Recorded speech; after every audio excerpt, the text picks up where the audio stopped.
Welcome, everybody. This is the Rotary E-Club of Silicon Valley. Every week, we bring you the stories of people who are making the world better, locally, globally, and digitally.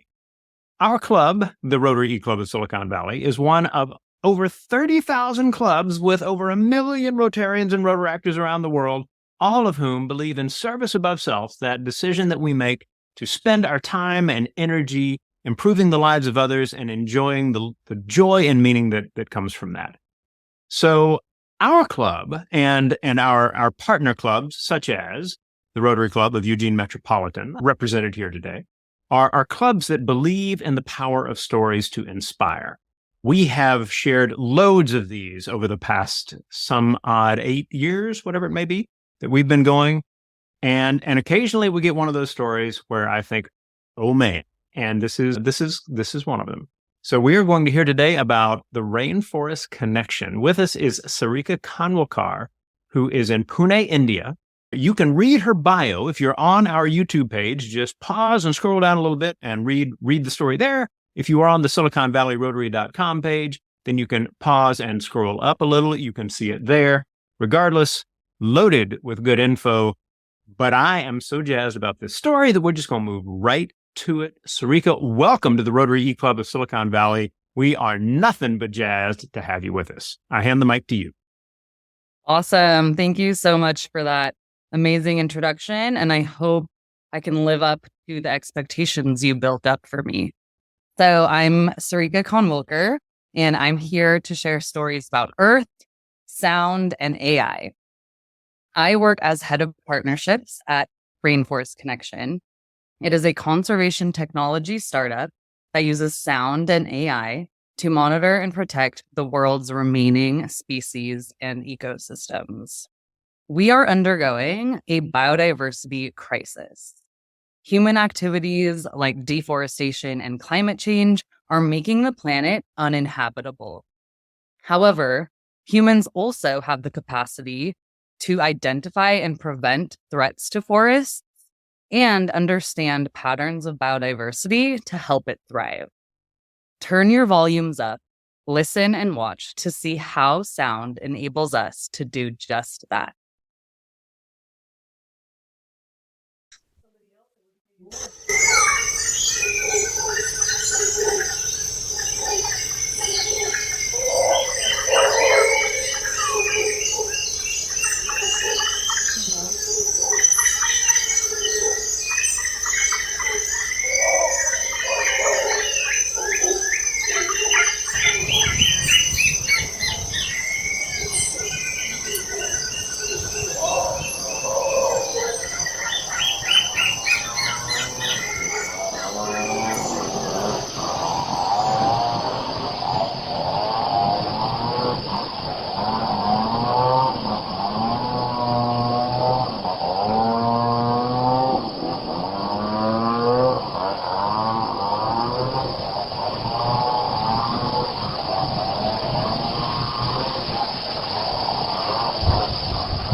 As you saw and heard, animals like mammals, amphibians, birds, bats, and insects all make sound, as well as chainsaws or gunshots used to remove trees or poach animals.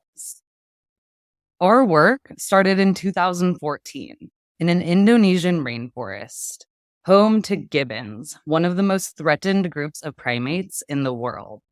Here, the sound of the gibbon's song was being replaced by the sound of chainsaws. Rainforest Connection started because using audio recorders and AI algorithms to listen and automatically identify the sounds of chainsaws and then alert people in real time became a really accurate and efficient way to protect forests. Now, we've created an entire system that produces real-time alerts of where and when chainsaws, gunshots, or vehicles are heard. The system consists of hardware, AI algorithms, software, and a phone app. We create guardians, seen in the photo from a bird's eye view, that are mini solar-powered computers connected to satellites or cell phone networks that continuously listen to the forest. When the AI algorithm detects a chainsaw, gunshot, or vehicle, the Guardian immediately sends alerts to our partners working on the ground, including local organizations, governments, and Indigenous people. This threat detection system has been used across 25 countries to prevent deforestation and other threats like illegal mining or hunting. The sounds of threats are also forensic evidence and have been used in court to hold those responsible for illegal activity accountable. As we collected more and more recordings of threats in the forest, we were also recording the sounds of many animals, whose identity could be distinguished by their vocalizations alone. Here we have a spectrogram, which is the way we visualize a sound with time on the x-axis and frequency on the y-axis. And here you can really see how sound can be distinguishable by species. We realized that we could also use our AI algorithms not only to detect threats, but also to identify the species that are making sounds. Let me tell you another story about gibbons. In Laos, the critically endangered northern white-cheeked gibbon, pictured here, only exists in healthy forests. That is, places with adequate tree cover and a variety and abundance of food. The presence of gibbons is indicative of healthy and thriving forest habitat.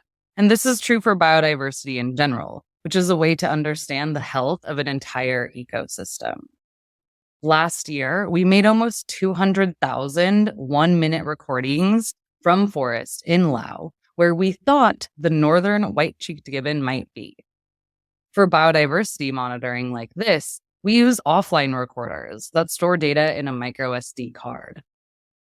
In the past, a person may have taken years to listen to all these recordings and identify when a gibbon was heard. We use what we learned about threat detection to harness the power of AI. We created an algorithm specifically made to identify gibbon vocalizations.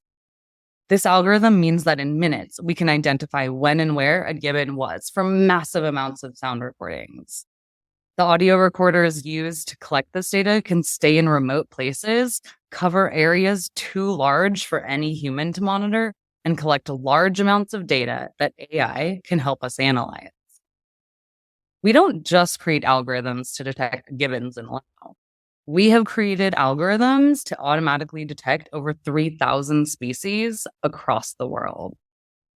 The algorithms we create are convolutional neural networks, or CNNs. These can be trained to automatically identify anywhere between 1 to hundreds of species. And this helps not only to understand animals, but to drive positive action. For example, in Puerto Rico, we have recorded sound at almost 1,000 sites across the entire island over multiple years. We've created a CNN that detects 40 different species of birds and frogs, which help expedite the process of getting meaningful information from our recordings. We combine the species presence information with environmental and climatic data in ecological models. This includes multi-species Bayesian occupancy models, which can account for imperfect detections and results in a map showing the probability of occurrence across an entire landscape.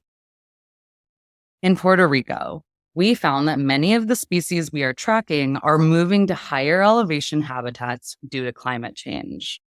We also modeled species occupancy under different future climate scenarios and identified habitat that will be suitable for species in future climate conditions. Over 75% of this, what we call always suitable habitat, falls outside of the current network of protected areas. The government and our partners in this project are now using our insights to help protect that habitat. We currently have almost 100 active projects across 37 countries. Our impact on the ground is possible because we partner with governments, nonprofits, researchers, Indigenous, and local communities. For each of our partners doing impactful work, we train them and build local capacity to continue the work long-term without us. We provide training on acoustic device deployment and acoustic analysis. The thing I love most about my job is learning from our partners. We work together to identify goals, ensure there is capacity and mechanisms for informing action with the results of our work, and find funding together. I am endlessly inspired by the people working to protect our planet all over the world. At Rainforest Connection, we have learned a lot about the power of sound combined with AI to detect threats to ecosystems and monitor biodiversity and ecosystem health. The final part of our work is about sharing what we have learned so that anyone, anywhere, can identify species within their recordings and examine trends in biodiversity and ecosystems. We have developed and host a software called RBMon.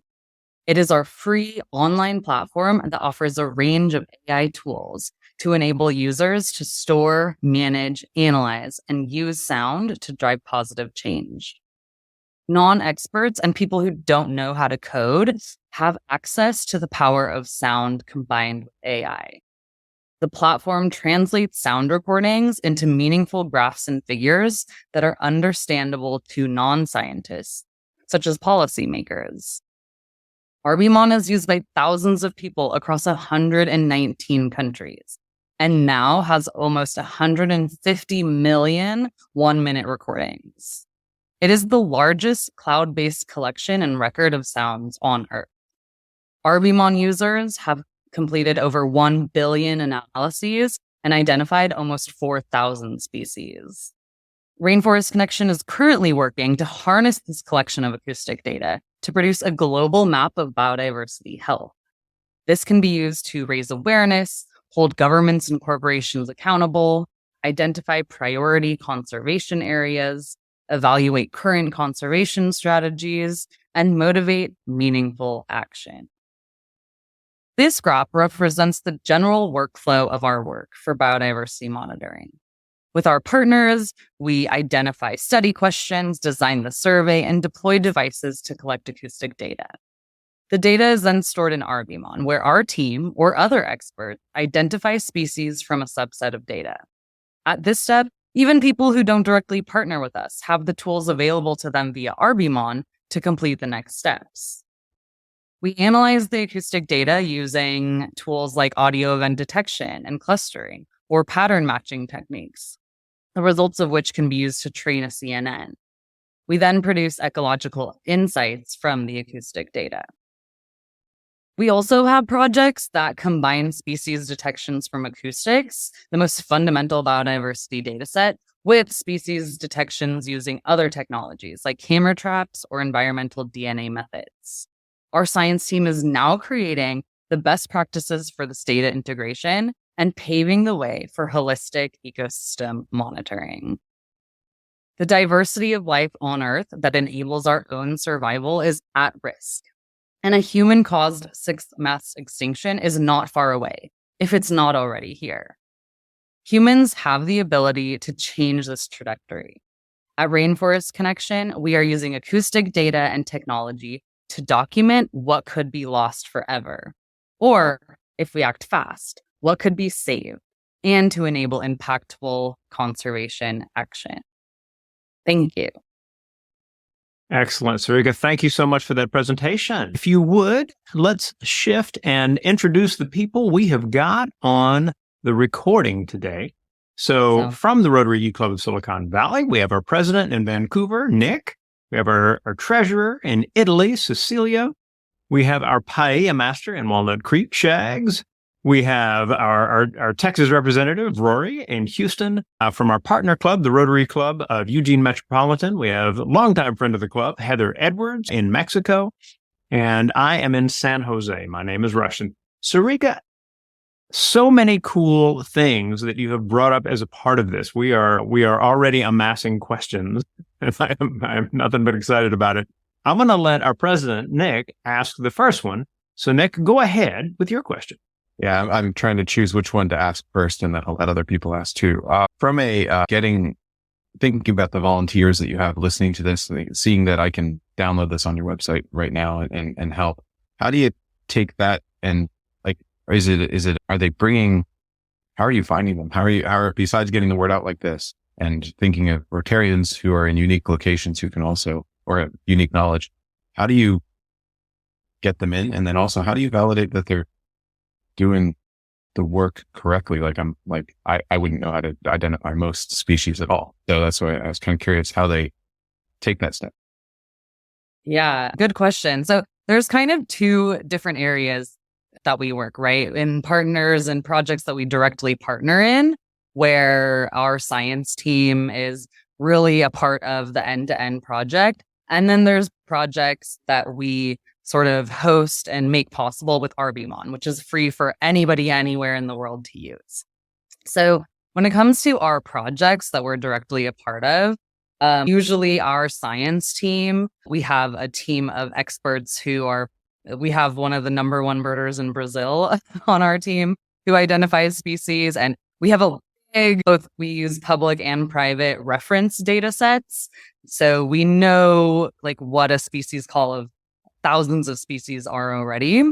So even if our science team can't identify a species automatically, we have a library they can reference. And there are shockingly a lot of people around the world who, if you tap into those communities on the ground, there are naturalists and there are people who do know this stuff. So basically our team is really good at it. If there isn't reference data or they don't know, we have the workflows to network with the people who are on the ground and get their expertise to help us. Now, when it comes to the projects that are on RBMON, which are user generated, that really is up to them. And it really is sort of up to their expertise on how they're using our tools and everything. So for example, pattern matching, I would say. So pattern matching, it's kind of, if you saw the spectrogram that you saw in the presentation, right? Pattern matching is basically, it's an algorithm. You can really show the algorithm one example of this is what a sparrow sounds like, right? And then it goes through all of your recordings and gives you potential matches. And then what you do is you actually validate those matches that it gives you. So you can see the spectrograms, you can listen to those recordings that it's pulled out. And then you can actually say, yes, this is actually that species, or no, this is not. And actually, that's the kind of data that then can feed into a convolutional neural network, right? Which also has to be trained on both false positive and false negative examples. So it kind of depends on what kind of projects we're talking about, whether it's totally user generated or those that we're a part of. But for example, the global biodiversity health map that we're trying to create using all of our data, that is definitely one of the challenges we're having is we don't know how accurate user identified species have been. So we're currently trying to think about how to deal with that uncertainty. With regard to that, and this seems to be one of the general approaches of AI, whether it's large language models or anything else. If you have enough data, then it would seem that mistakes regarding the identification of species, ultimately, kind of filter out. Is that accurate? It can be difficult, but really, actually, even the output of our CNNs we always keep a human in the loop. So if the CNN is detecting, 500 vocalizations of a specific frog in Puerto Rico, our science team validates that. And says, yes, there was actually a frog here. Just because it's really important with this kind of data to be basically as accurate as possible. So our accuracy usually runs 97%. Nice. There's a couple of questions about partnerships. Let's start with Cecilia. So this is I love these presentations, and what you're doing is amazing. But I always wonder, how do we get all these really fabulous organizations to come together to share among themselves so that the whole process can be made more efficient? Because the problem is not going to wait for us. And I'm not in any way being critical of what you have said, but it's just there's there's an amazing number of really good solutions being worked on out there. This is just one. And so, I mean, I don't know, have I expressed what I mean well enough for you to be able to answer?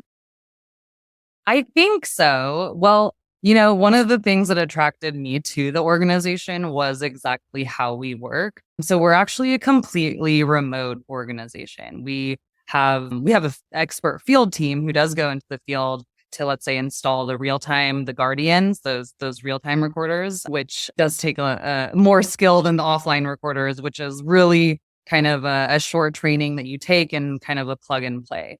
Anyone can really deploy the offline recorders. But given that, like, the way we work is really we're very collaborative. So we partner with kind of local organizations who, maybe don't really have a lot of resource to put to marketing and kind of show the work that they're doing. But we also partner with like big international NGOs like WWF and the Nature Conservancy. So the way we work, I think, it really is about what you're saying is really just creating the expertise within other organizations and within other communities to be able to use acoustics to monitor biodiversity, just because we believe that it is one of the most cost-effective and efficient and scalable ways to monitor biodiversity. So I'd like to think that that's one of the ways that we work and create impact. But I think given just the emergence of the global biodiversity framework, I'm not sure if you are familiar with that. The United Nations basically just agreed on setting international targets for biodiversity. So now, like in the last 6 months, it's the first time in my life that I've seen people come into the biodiversity conservation space. Not only because, we need all the hands on deck we can to like address this crisis, but because they actually think they can like make money in this space, right? It's kind of crazy, but so there are tons of startups, there are tons of people trying to do, biodiversity monitoring, scalable, cost-effective, transparently, all of this.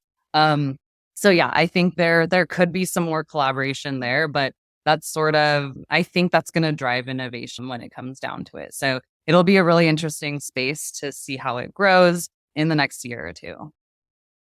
Thank you. So with regard to those partners, I am imagining, and correct any characterization that I get wrong here, that Rainforest Connection has developed this technology in a way that has heightened the ability to do the species identification or detection might be the better word. But I can imagine these kinds of systems being used for other purposes, right? Perhaps even surveillance. Has there been any concern with having developed your eco technology in such a way that other people are like, we might use that for X, Y, or Z? Yeah, no, that's a good question. Definitely it is a concern. I would say on one hand, like we are in a good position to where we can pick and choose like who we partner with, and we make sure that the people that we're working with are using it for good. And so for example, when we work in urban spaces, that is a sort of privacy issues come up, but we work around that by creating what we've done in the past is create like signage where there are recorders to tell people, hey, we are recording. But what we do is actually we filter out the frequencies of human noise and human conversations. So we tell them that we do that, right? But yeah, it is somewhat concerning. The technology could definitely be used in bad ways, but I'd like to think we don't encourage that. But yeah, for example, like for the threat detection work, a lot of like for-profit companies are interested in our Guardian technology and that system. But that's just not an area of work that we prioritize ourselves. So we really haven't gone down that route, although it is a pretty efficient way to monitor any forest, whether you're growing that for biodiversity or for profit. So we kind of, at least right now, have that ability to just pick and choose what kind of projects and what kind of impact we want to make. That was good. We have another question from our president, Nick. Yeah, I guess I could go a couple different routes there, but like first is where is the data all residing? Is it all, I mean, I know it's probably in the cloud somewhere, but like, how do you control access to it? Is it something that, and kind of tying into that and thinking of all the, evolution of companies like OpenAI, who obviously started with a very one track and are going for profit in the whole like for profit arm versus nonprofit. How are you engaging your partners? Where is the data sitting? How do you know they're safe? That kind of question. Yeah, no, great question. So yeah, all of the data is in the cloud, AWS cloud, and we give complete ownership to our project partners, like whoever is like actually on the ground and kind of like driving this work and has most stake in the work. They have the decision on how shareable their data is. Now, one of the reasons we created RBMON is to increase collaboration between like researchers who are using acoustics, because in the past, like all of this rich acoustic data that can be used to answer so many different questions. Like you have researchers that are like just interested in amphibians, but they have amazing recorders years long, right? And you can do a lot of research on other animals. So all of that data previously has like been stored in hard drives in somebody's dusty desk in the university. So one of the reasons we wanted to create RBMON is to increase collaboration when it comes to this data. But people do have the ability to make all of their data. They can keep that totally private. They can keep it totally public. They can give access to on a user by user basis. And they can also sort of pick and choose like what kind of sensitive data to share or not to share. So like in Puerto Rico, we have detected a lot of critically endangered animals and even endangered animals. And we don't really want to share those locations with people. So that data is private. Okay. As kind of a tie into that from the kind of hardware side, who, I guess, do you make the monitoring hardware? And tie into this is that, I guess, kind of to Cecilia's point is that we love making connections, and we learned, we had another speaker who talked to us about conservation in the desert tortoise, and they created a company to help save that animal. And so like, where does your hardware come from? Do you guys make it, or do you have someone out? Is it outsourced? Yeah. So we do make our own threat detection real-time recorders, the Guardians, those solar powered devices. But you can kind of think when it comes to threat detection and biodiversity monitoring, although both are using sound and AI, the approach to everything, the hardware, the approach to where you're putting these devices and how the data is actually being used, all of that is very different. So when it comes to the threat detection work, we create the Guardians. But when it comes to offline hardware, which can be used for any biodiversity monitoring, we are what I like to say hardware agnostic. So there are plenty. There are, three main companies that we kind of work with that are our favorite recorders. So we sort of like buy those in bulk, and we do adapt those devices, sort of providing different cases so they last longer, or providing more long-term batteries, sort of customize those to the project specifications. But yeah, we are, people who record sounds on their phone, they can even also use that sound for acoustics research. One more partner question before we begin to wind things down. In thinking about the ways that non-large scale, I guess that would be smaller scale, partners work with Rainforest Connection, is there a set of programs you do where you say, our Guardian systems cost this much, and we encourage, clubs to help us sponsor these in these places? Are there programs like that are designed to build a large network of smaller scale partnerships?